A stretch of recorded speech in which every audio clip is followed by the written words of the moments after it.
Hello friend, welcome to my YouTube channel happiness Parveen पर। आज हम क्लास 10th के मोस्ट इम्पोर्टेंट क्वेश्चन की सीरीज चालू करने जा रहे हैं, जो कि आज पहला चैप्टर है वास्तविक संख्या का पार्ट 1 आज लेकर आए हैं।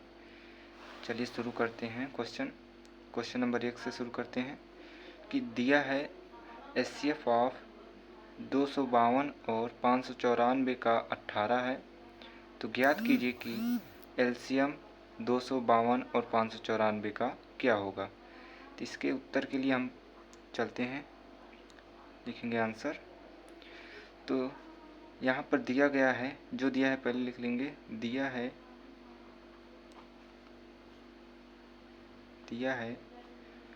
एचसीएफ, हमें दिया है एचसीएफ ऑफ 252 और 594, जो कि है 18।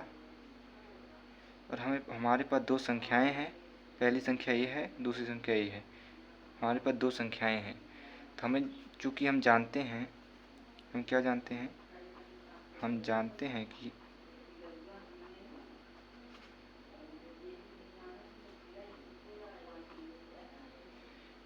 क्या होता है, दो संख्याओं का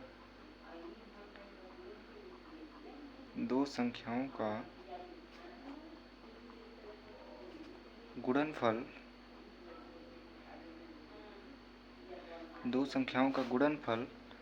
बराबर एचसीएफ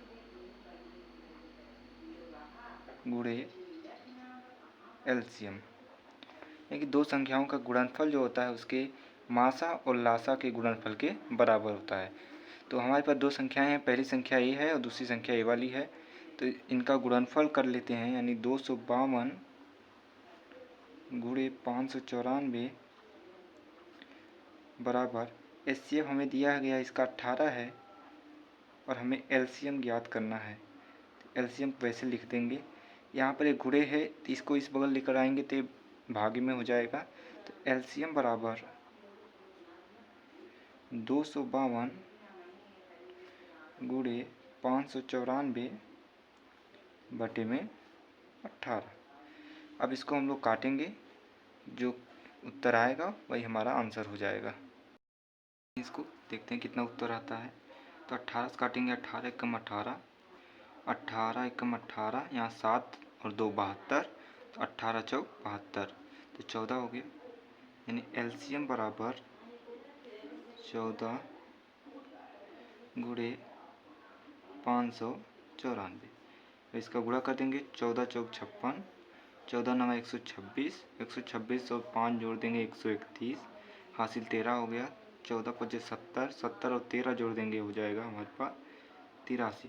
तो इसका आंसर आ जाएगा 83। नंबर 2 की तरफ चलते हैं। क्वेश्चन नंबर 2 देखिए क्या है कि दो संख्याओं का एचसीएफ दिया गया है 23 और एलसीएम दिया गया है 1449। यदि इनमें से एक संख्या 161 है तो दूसरी संख्या ज्ञात कीजिए। तो दूसरी संख्या ज्ञात करने के लिए फिर से वही फार्मूला लगाएंगे। तो पहले आंसर इसका लेकर चलते हैं। तो हमें दिया है एचसीएफ बराबर 23 और एलसीएम बराबर हो जाएगा 1449। और एक संख्या है, तो हम जानते हैं दो संख्याओं का गुणनफल बराबर एचसीएफ गुणे एलसीएम। ठीक, तो दो संख्याओं में से पहली संख्या क्या है 161 गुणे दूसरी संख्या में ज्ञात करनी, तो यहाँ पर लिख देंगे दूसरी संख्या बराबर एचसीएफ हो गया 23 गुणे एलसीएम हो गया 1449। तो यहाँ दूसरी संख्या निकालेंगे, दूसरी संख्या एक गुणे में इस बार आकर भागे में जाएगा, यानी 23 गुणे 1449 बटे में 161। 23 से काट देंगे 23 एकम 23, यहाँ से इसको काटेंगे 23 सत्ते 161, 7 से इसको काट देंगे, 7 दूना 14, 0, फिर 7 सत्ते 49। तो ये संख्याएँ जो दूसरी संख्या आएगी 207 आ जाएगी। ये हमारा उत्तर होगा। इसी तरह से हम लोगों को एक क्वेश्चन सॉल्व करना है। ये इम्पोर्टेंट फार्मूला, इसको हमेशा याद रखिएगा। चलिए नेक्स्ट क्वेश्चन की तरफ चलते हैं। नंबर 3 जो कि दिया है, यदि 65 और 117 के एचसीएफ को 65 और 117 के एचसीएफ को 65 यम माइनस 117 के रूप में व्यक्त किया जाए तो यम का मान क्या होगा। तो जो यम है, इस यम का मान हमें ज्ञात करना है। तो इसके लिए हमें क्वेश्चन में क्या कह रहा है देखते हैं, आंसर लिखेंगे इसका भी। कह रहा है 65 और 117 के एचसीएफ। तो पहले हम लोग निकाल लेते हैं एचसीएफ ऑफ 65 और 117। पहले हम लोग इसका एचसीएफ निकालेंगे, तो उसके बाद इस क्वेश्चन को आगे सॉल्व करेंगे। तो पहले 65 का फैक्टर निकाल लेते हैं। 65 को क्या लिख सकते हैं, 5 गुणे 13, 13 पच्चे 65।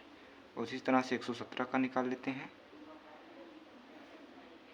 3 गुणे 3, 3 त्रिका 9, 9 का गुणा 13 हम कर देंगे, 13 9 117। यहाँ पर हो जाएगा। तो इसका मासा क्या हो जाएगा, जो दोनों में मैचिंग होगा वही इसका मासा होगा। तो यहाँ पर एचसीएफ कितना आ गया, 13 आ गया। तो एचसीएफ कितना आ गया, 13। तो हमें कह रहा है कि इन दोनों के एचसीएफ को, एचसीएफ क्या है 13, यानी 13 को इस रूप में व्यक्त किया जाता है। किस रूप में, 65 यम, यहाँ पर लिख लेते हैं 65 यम माइनस 117 को इसके एचसीएफ के रूप में यानी कि 13 के रूप में व्यक्त किया जाता है। तो इसको हम लोग अब यहाँ से यम का मान निकालेंगे, यानी कि यहाँ से हो जाएगा 65 यम बराबर 13। यहाँ पर माइनस था, उस पर जाकर प्लस हो जाएगा। तो यहाँ से 65 यम का मान निकालेंगे, 117 और 13 को जोड़ देंगे तो हो जाएगा 130। तो यम का मान निकालेंगे 130, यहाँ पर गुणे में इस बुलाकर भाग में हो जाएगा। तो 65 दूना 130 होता है, तो यम का मान यहाँ पर 2 आ जाएगा। यही हमारा आंसर हो जाएगा। तो thanks for watching this video. इसी तरह के क्वेश्चन को करने के लिए मेरे चैनल को सब्सक्राइब, लाइक और शेयर ज़रूर करें।